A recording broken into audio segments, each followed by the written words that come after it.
Declan, not the result that you wanted tonight, but what did you make of the performance from the team overall? Obviously, first time back together in 5 months. A lot of positives, I thought, but also a lot to learn. Obviously, with a major competition coming up, we have another big game on Tuesday. You know, we need to keep improving, keep getting better, demanding more of each other, and yeah, I'm sure we'll be in a good spot. It wasn't all negative, but could have gone either way, and there's a lot to take from tonight, which is a good thing. Not too much for the England fans to cheer tonight. I think you got the biggest cheer out there, Kobbie. Congratulations on your England debut. How did that feel? Yeah, amazing. I mean, what a match to make it in against Brazil, such an iconic club with a country with a lot of history, and yeah, unbelievable feeling. It's been quite the week or so for you, hasn't it? I bet you can't believe you're here making your debut for the seniors against Brazil. Yeah, I know it's been a crazy week and a crazy 6 months really, but just taking it step by step, and I'm happy to be here. Dec, I noticed that you were the first player to speak to Kobbie when he came on. What did you say to him? Just do what he's been doing for United. He's 18 years old. You know, there's a lot of 18-year-olds in the country that, you know, are watching him, seeing what he can do, and you know, he's got the full package. So composed, so calm, so level-headed. He's got a great family around him by all means, and great people. So the future's so bright for him. It's important that we don't put too much pressure, but just let him enjoy his football, and I'm sure he's going to flourish. Anthony, firstly, congratulations on making your England debut tonight. I know not the result you wanted, but how did you find it overall? Yeah, I loved it. I've been, like I said before the game, I've been visualising this moment for so long, and yeah, to finally get it was amazing, and I relished every minute of it. Like you said, it wasn't a result, but yeah, personally, it was a really good day. We'll talk more about the personal performance in just a moment, but for the team, playing against Brazil, we knew it was going to be a huge test. What was missing tonight? It was a big test. They're a really good team, always. I felt like we were the better team. We controlled the ball. We just lacked a bit of cutting edge, and you know, playing against teams like that, we play on the counter-attack. If you don't score, it's going to be a problem late in the game, and it proved to be that way. It was a lot of changes in attack, including yourself coming in with Bukayo Saka not being there. How was it playing as part of that kind of attacking unit? Yeah, good. I'm playing with some unbelievable players. It's just now getting used to, you know, how they play. I'm so used to the players around me at club level that I sort of make the same movements and stuff, and yeah, I'm looking forward to doing that at this team as well. One more game until Gareth Southgate names his long squad. Have you got an eye on getting in that squad for Germany in the summer? Yeah, of course, but you know, I just got to take it game by game and enjoy every moment as it comes, and hopefully it'll all figure itself out. You said in the week as well you haven't yet booked a holiday, just in case. How confident are you with the form that you've had for Newcastle as well that you can go on and make that squad in the summer? I'm really confident. I'll always believe in myself. If I don't believe in myself, who will? And I know how hard I work day in, day out. I do everything to be the best that I can possibly be. So, yeah, I believe in myself all the way. It's been quite the kind of couple of years for you, hasn't it? Going to playing at Newcastle in the Champions League, and now, of course, playing here for your country too. It's been a fantastic year for me. A lot of new experiences, but you know, like you said before, just getting that taste of Champions League, international football, it just makes me want even more. It drives me to be even better, and you know, next year I want the same. Dec, overall for England, you said positives, but plenty to learn, especially ahead of Tuesday. Yeah, definitely another great test on Tuesday. You know, these are the games we want to play in at international level, and like I said, it could have gone either way tonight. We missed some big chances, they missed some. It was a really enjoyable game to play in. But you know, top teams don't lose 2 games, and you know, we need to bounce back against Belgium and have that mentality. So look, preparation starts for that now. What needs to be better on Tuesday? The cutting edge, like I said, I think in most games we're going to control the ball because of the players we've got. But that cutting edge around the final third, scoring goals, getting assists, that's what we missed tonight.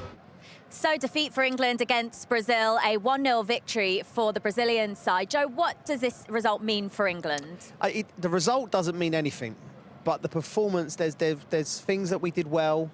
There was performances that were good, individual performances. There was moments I think Gareth will be thinking to himself, right, that's something we can work on there. But when we turn over the ball, and Gareth, that's something that we've been very, very good at over the years, particularly Gareth Southgate's teams are always very good with the distances from the back 4 or back 3, wherever he plays into midfield, and there's not much space. Tonight there was too much space.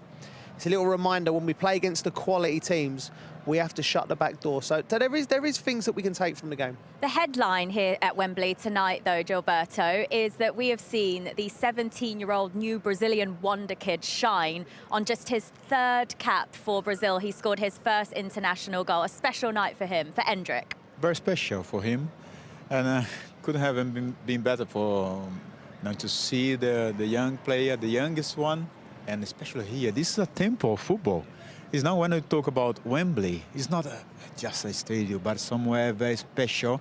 And he came and shined for the game. Then, as we could see, you know, without fear. But why is everyone so excited about him? We've only seen a glimpse tonight. Well, he has shown quite a lot in Brazil, you know, his category before he comes to the professional team at Palmeiras, you know, for the Brazil national team, under 20, the capability, the ability of future prospect, you know, and I think people start to believe that he can become something special, but he's showing that and every time. And one important thing I have noticed is that at Palmeiras, his manager is not rushing in terms of, oh, he needs to play, he needs to play, despite all the pressure from everybody to put him on the field. But time by time, he's getting his chance and perform. Gareth, I've just spoken to Declan Rice and he said plenty for England to learn from tonight. What did you learn? I thought there were lots of very good performances. It's a top-level game. I think we've controlled long parts of it, had as many attempts as them on goal. In the end, it's that ruthless moment that decides the game. But I thought we've had a lot of players go on, a couple of debuts, a few players with very few caps. Some really important individual performances for us. There was a lot of intrigue as to how the attack was going to do without the likes of Bukayo Saka, Harry Kane. How did you feel players such as Anthony Gordon on debut and, of course, Ollie Watkins did? Yeah, very good. You know, I thought Anthony was excellent, both sides of his game. You know, with 15 minutes to go, we were a lot of changes. And yeah, I think the crowd at that point were really pleased with the performance. You could tell their reaction to the players. So, of course, when you lose the game, then it turns negative. But we've got to keep context on that because there were so many good things, I thought. Ben Chilwell played at left back. We know the conundrum and the lack of fit left backs you've got. It was his first minutes for England in quite some time. How did he do? Yeah, I thought very good. You know, he was aggressive in his defending. He gave us that width that the natural left-footer does. Again, we've got to manage him carefully. He's been out for a long time, so him and Maguire, Jude, physically we needed to get them off the pitch. So that didn't help the rhythm of the game, but I thought Ben's performance was very good. You mentioned the word physically there. I have to ask you about the physicality of it as well. Are they the kind of games and tests your players need to have before the Euros? Well, I think it's classic game against the South American team. You know, I think in a qualifier or a competition there are probably more cards given, and maybe that affects the flow of the game as well. But we knew to expect that. I thought we played through that intense pressure well. You know, we played from the back really well. So as I said, I'm not unhappy with a lot of that performance. Kyle Walker went off in the first half. Didn't look great. What's the kind of current verdict on him? Yeah, we don't know yet. He's feeling something, but he's not a player that's been injured very often, so he's not quite certain what it is. So we just have to assess it over the next couple of days. Thanks, Gareth. Thank you. So, Jill, it is now just 3 games to go for England until the Euros. Watkins got his opportunity tonight for England. So on Tuesday against Belgium, are you expecting to see Tony get his shot? Yeah, I think so. It's a lot of pressure on them, isn't it? Just because there's not that many games to go to the Euros, so they know this is kind of like their chance to get on the plane. So, yeah, I think we'll definitely see Ivan Toney on Tuesday. He's a totally different type of player. I think he is more like Harry Kane in terms of his hold-up play.